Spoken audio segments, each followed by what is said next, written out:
So what I want to do is talk about the truth of what's happening in Ukraine. If you listen to all the experts and generals and all the BSers on TV and social media, they're telling you all kinds of stories about what's happening in Ukraine. What's happening there is actually very simple.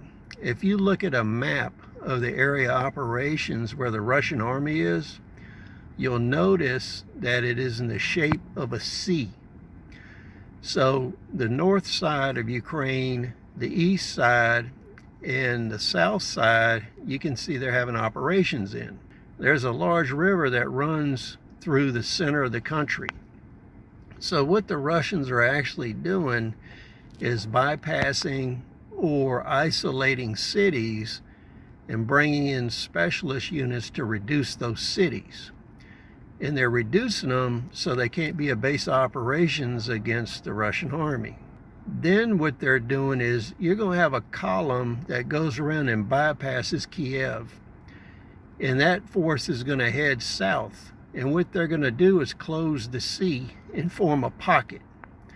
This is a very old tactic the Russian army used against the Germans in World War II. They would isolate armies, encircle them, and then they'd bring in their best troops as a reserve, and they would reduce the pocket and destroy the army.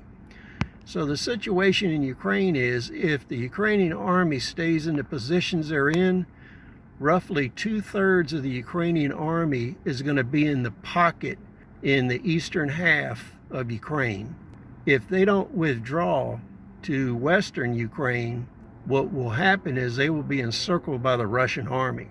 This will do two things. It will prevent overland resupply from Poland to that portion of the Ukrainian army. The other thing it'll do is it'll isolate them and allow the Russians to starve and reduce them. So what they'll do is start collapsing that pocket until they destroy that army. That's what's really happening. Please comment, rate, subscribe. We'll see you on the next video.